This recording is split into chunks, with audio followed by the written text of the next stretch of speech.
अब आप सुने माँ तुलसी की कथा। भगवान विष्णु ने जब श्री कृष्णा रूप में अवतार लिया तब रुक्मिणी और सत्यभावना उनकी पटरानी हुई। सत्यभावना पूर्व जन्म में एक ब्राह्मण की पुत्री थी। युवावस्था में ही एक दिन उनके पति और पिता को एक राक्षस ने मार दिया। कुछ दिनों तक ब्राह्मण की पुत्री रोती रही। इसके बाद उसने सवाए को विष्णु भगवान की भक्ति में संपीड़ित कर दिया। वो सभी एकादशी का व्रत रखती और कार्तिक मास में नियम पूर्वक सूर्योदय से पूर्व स्नान करके भगवान विष्णु और तुलसी की पूजा करती थी।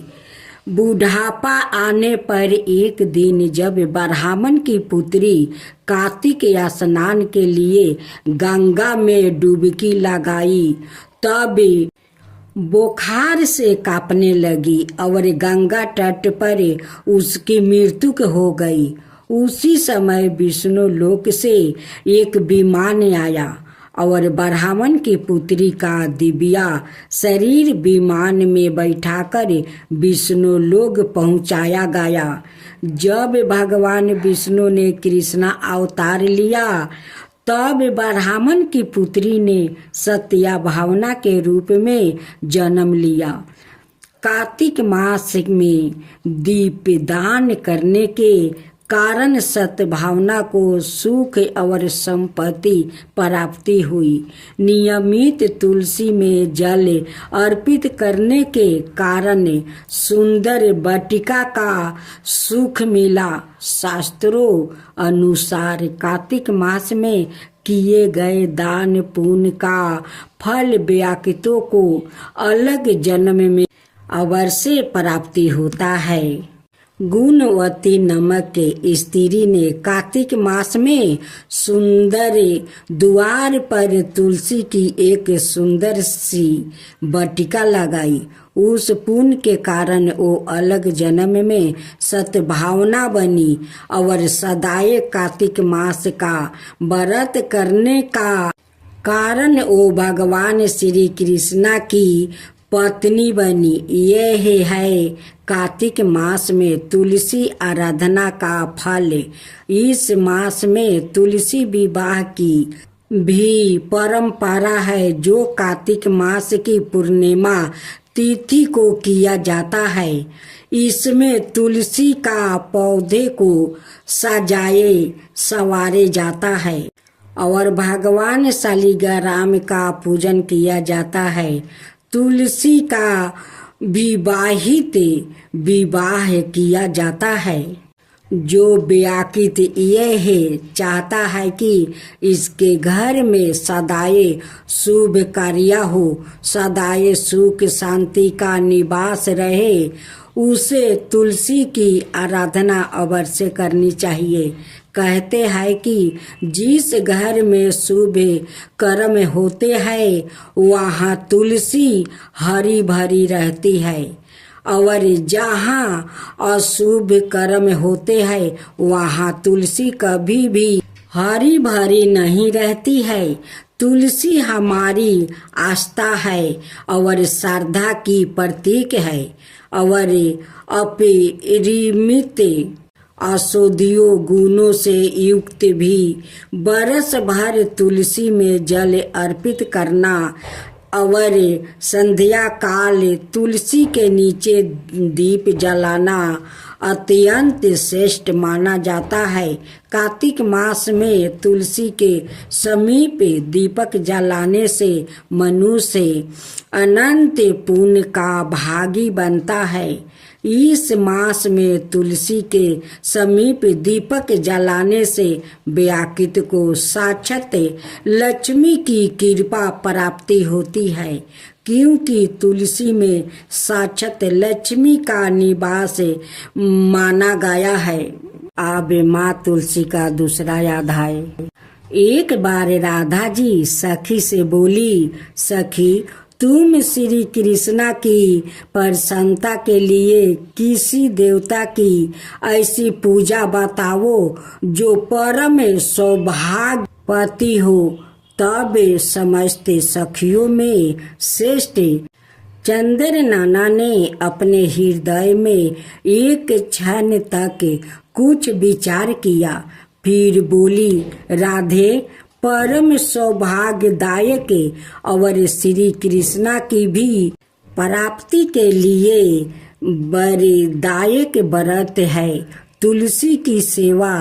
तुम्हें तुलसी सेवन का ही नियम लेना चाहिए, क्योंकि तुलसी का यदि स्पर्श अथवा ध्यान, नाम संकीर्तन, आरोपण, चेतन किया जाए तो महान पुण्य प्रदान होता है। हे राधे, जो प्रतिदिन तुलसी की भक्ति करते हैं वो कोटि सहस्त्रों योगों तक अपने उस कीर्तन का उत्तम फल भोगते हैं। मनुष्यों की लगाई हुई तुलसी जब तक शाखा पर शाखा, बीज, पुष्पा और सुंदर दलों का साथ पृथ्वी पर बढ़ती रहती है, तब तक उनके वंश में जो जो जन्म लेता है वो सभी हो हजारों कलापों तक श्री हरि के धाम में निवास करते हैं। जो तुलसी मंजीरी सिर पर राख कर परन त्याग करता है वो सैकड़ों पापों से युक्त क्यों न हो, यमराज की उनकी ओर देख भी नहीं सकते हैं। इस प्रकार चंद्र नाना की कही बात सुनकर परमेश्वरी श्री राधा ने साक्षात श्री हरि को संतोष करने वाले तुलसी सेवन का व्रत आरंभ किया और केतकी वन में 100 हाथ गोलाकर भूमि पर बहुत ऊंचा और अत्यंत मनोहर श्री तुलसी का मंदिर बनवाया, जिसकी दीवार सोने की जोड़ी थी और किनारे किनारे पद्म राग मणि लगाई थी। वो सुंदर सुंदर परने हरी और मोतियों के परकोटे से अत्यंत सुशोभित था। उसके चारों ओर परिक्रमा के लिए गली बनाई गई थी, जिसकी भूमि चिंतामणि से मंडित थी। ऐसे तुलसी मंदिर के मध्यम भाग में हरे फलों से सुशोभित तुलसी की स्थापना करके श्री राधा ने अभिजीत मुहूर्त में उनकी सेवा आरंभ किया। श्री राधा जी ने आश्वासन शुक्ला पूर्णिमा से लेकर चैत्र पूर्णिमा तक तुलसी सेवन व्रत का अनुष्ठान किया। व्रत आरंभ करने के उन्होंने प्रति मास पृथक पृथक रस से तुलसी को सींचा। कार्तिक में दूध से, मार्गशीर्ष में ईख के रस से, पूष में दर्छा रस से, माघ में 12 मासी आम के रस से, फागुन मास में अनेक वस्तुओं से मिश्रित मिश्री के रस से और चैत्र मास में पंचमृत से उनका सिंचन किया और वैशाख कृष्णा प्रतिपदा के दिन उद्यापन का उत्सव किया।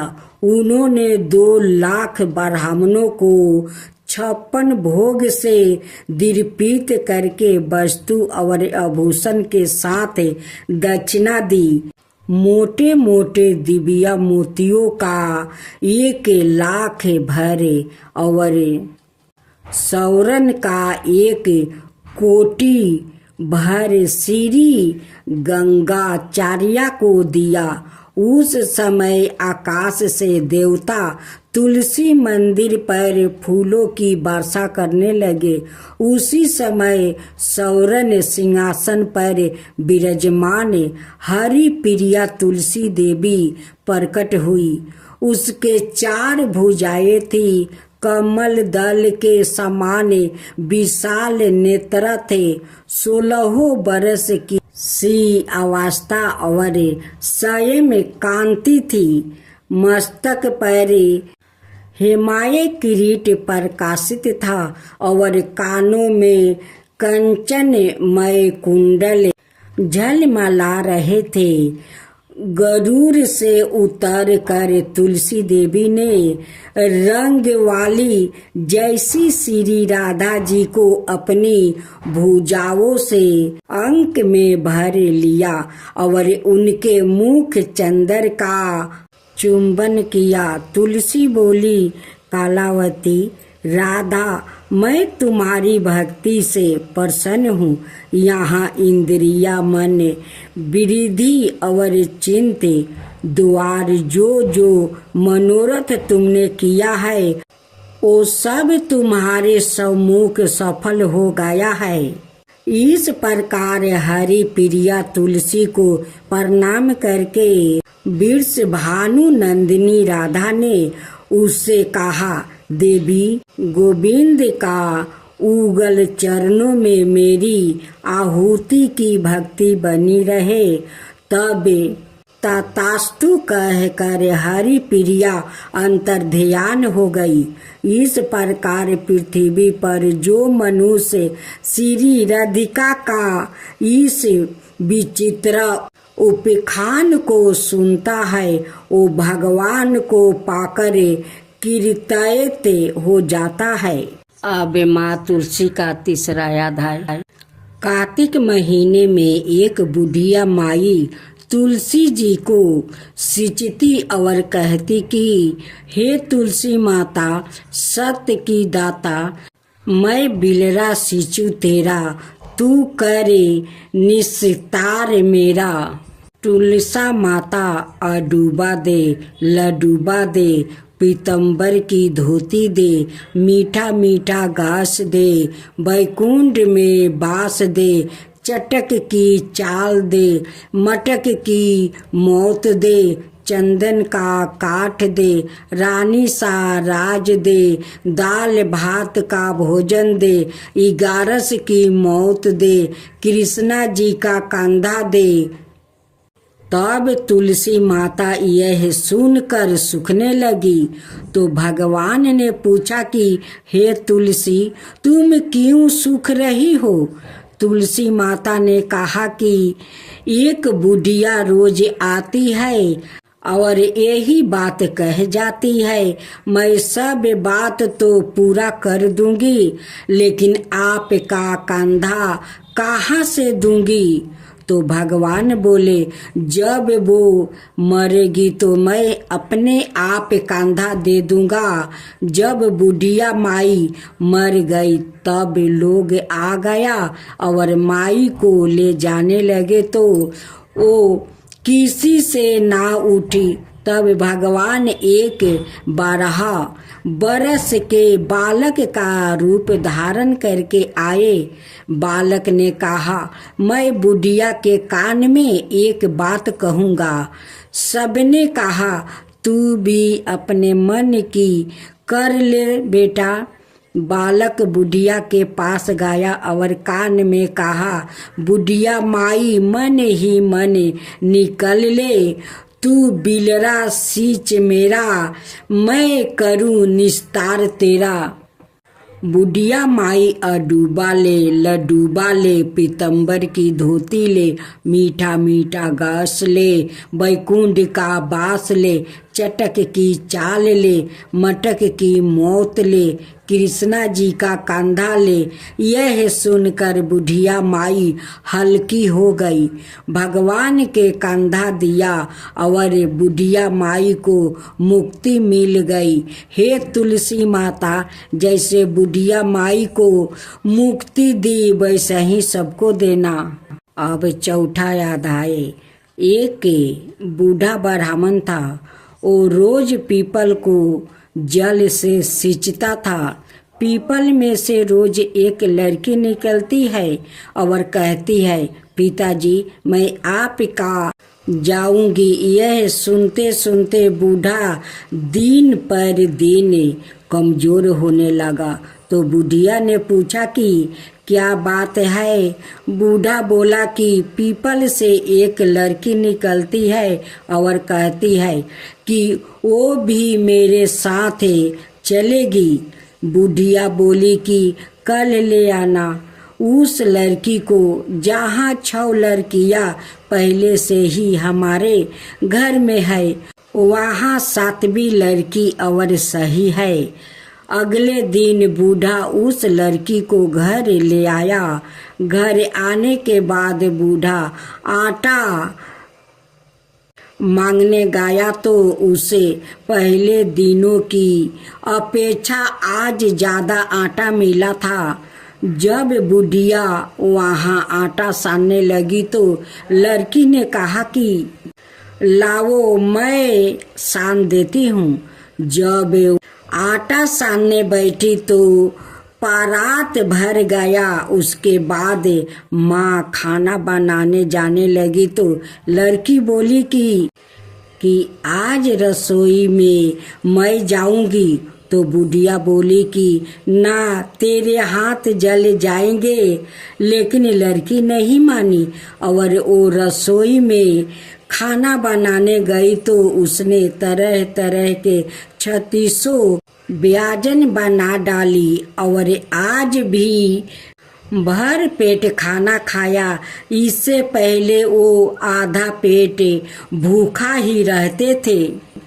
रात हुई तो बुढ़िया का भाई आया और कहने लगा कि दादी मैं तो खाना खाऊंगा। बुढ़िया परेशान हो गई कि अब खाना कहाँ से लाऊंगी। लड़की ने पूछा कि माँ क्या बात है? उसने कहा कि तेरा मामा आया है और रोटी खाएगा, लेकिन रोटी तो सबने खा लिया है, अब उसके लिए कहाँ से लाऊंगी। लड़की बोली कि मैं बना दूंगी और वो रसोई में गई और मामा के लिए 36 व्यंजन बना दिया। मामा ने भर पेट खाया और कहा भी कि ऐसा खाना इससे पहले उसने कभी नहीं खाया था। बुढ़िया ने कहा कि भाई तेरी पौनी भाजी है, उसी ने बनाया है। शाम हुई तो लड़की बोली कि माँ चौका लगा के चौके का दिया जला देना, कोठे में मैं सोऊंगी। बुढ़िया बोली कि ना बेटी तू डर जाएगी। लेकिन वो बोली कि ना, मैं ना डरूंगी, मैं अंदर कोठे में ही सोऊंगी। चाहे कोठे में ही जाकर सो गई। आधी रात को लड़की उठी और चारों ओर आँख फाड़ी तो धन ही धन हो गया। वहाँ बाहर जाने लगी तो एक बूढ़ा ब्राह्मण सो रहा था। उसने देखा तो कहा कि बेटी तू कहाँ चली? लड़की बोली कि मैं तो दलिद्रता दूर करने आई थी, अगर तुम्हें दूर करवानी है तो करवा लो। उसने बूढ़े के घर में भी आँख से देखा तो चारों ओर धन ही धन हो गया। सुबह सवेरे सब उठे तो लड़की को ना पाकर उसे ढूंढने लगे कि पवानी बेटी कहाँ चली गई।